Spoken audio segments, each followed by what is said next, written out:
Langsung saja ke soal-soalnya.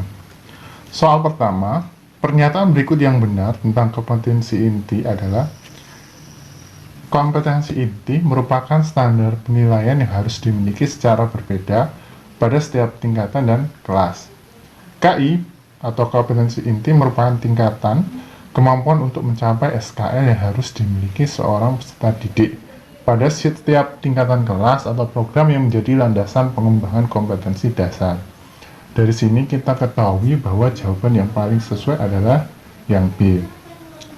Kita bahas setiap opsi. Yang pertama, KI merupakan standar penilaian yang mengejawantahkan indikator. Ini jelas salah karena KI kalau di breakdown itu ada KD, kemudian di breakdown lagi itu indikator. Jawaban C, KI adalah kriteria mengenai kualifikasi kemampuan lulusan yang mencakup sikap, pengetahuan, dan keterampilan. Ini juga salah karena yang mencakup kriteria mengenai kualifikasi di situ di KD atau di indikator ya. Kemudian KI dirumuskan untuk mencapai kompetensi dasar, itu juga salah. Di sini yang benar itu indikator dirumuskan untuk mencapai kompetensi dasar. Kemudian KI merupakan penanda pencapaian KD, itu juga salah karena yang menjadi penanda pencapaian KD adalah indikator yang dicapai. Soal kedua, perhatikan pernyataan berikut. Di sini mengenali, menafsirkan, mengklasifikasikan, mengungkapkan, kembali, mengidentifikasi, menerapkan. Pernyataan yang termasuk kerja operasional untuk kemampuan berpikir mengingat C1. Nah, C1 ya, kata kerja operasional untuk kemampuan mengingat yaitu mengenali, menyebutkan, menunjukkan kembali. Di situ ada mengidentifikasi sampai menyebutkan kembali. Nah, kita lihat poin 1 mengenali itu pasti C1. Kemudian menafsirkan itu tidak mungkin karena menafsirkan itu kita membaca data. Jadi ketika ada poin 2 itu jelas salah. Poin A sama C itu salah. Kemudian kalau ada menerapkan itu juga tidak mungkin. Berarti E itu salah. Jadi kemungkinannya jawabannya adalah B dan C. Jawaban yang paling tepat adalah B145. Kan tadi kan menafsirkan itu tidak boleh, berarti kan poin A sama C salah. Jadi jawaban yang paling tepat adalah 145. Walaupun di sini 5 itu mengidentifikasi cenderung ke C2 atau C3, namun berdasarkan pilihan yang lebih mendekati yaitu jawaban yang B. Pertanyaan ketiga, perhatikan pernyataan berikut.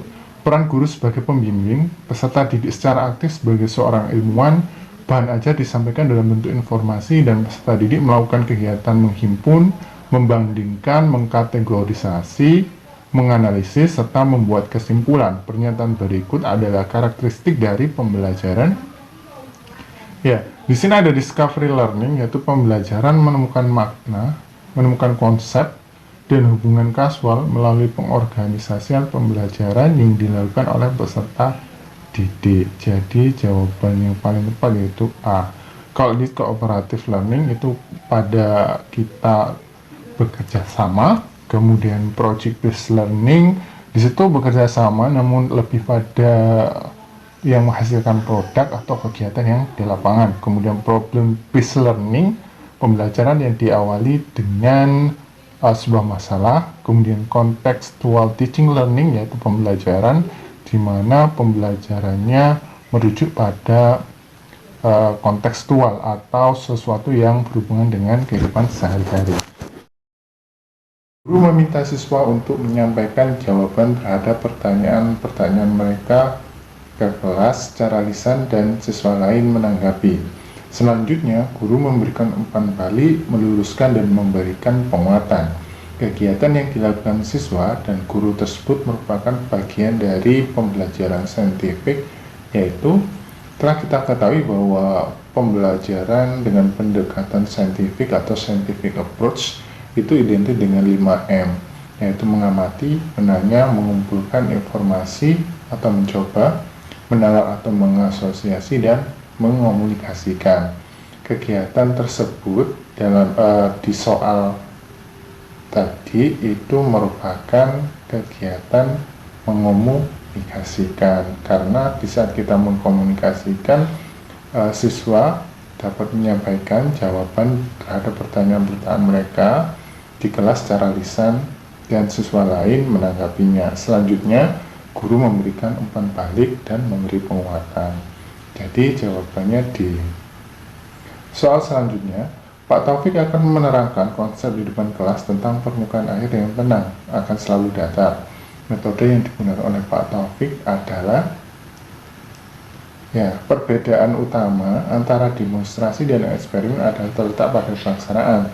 Demonstrasi hanya menunjukkan suatu proses di depan kelas, sedangkan eksperimen memberi kesempatan pada siswa untuk melakukan percobaan sendiri tentang proses yang dimaksud.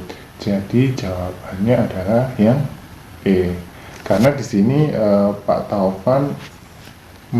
Taufik menerangkan konsep di depan kelas ya, di mana siswa itu tidak mencoba secara mandiri. Soal selanjutnya, seorang guru mengajar siswa dengan menggambarkan situasi yang sebenarnya melalui penokohan, pengekspresian sikap dan tindakan. Kegiatan yang dilakukan guru tersebut menerapkan metode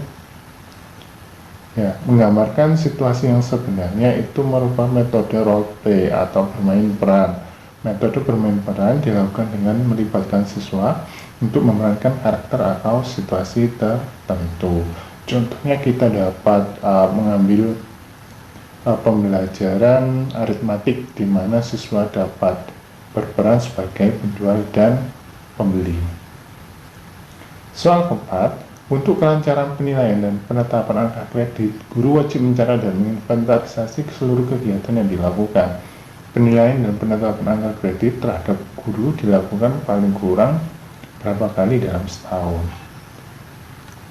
Berdasarkan Permen nomor 16 tahun 2019 tentang Capung Guru dan Angka Kredit bab 8, pasal 21 ayat 2, disebutkan bahwa penilaian dan penetapan angka kredit terhadap guru dilakukan paling kurang 1 kali dalam setahun.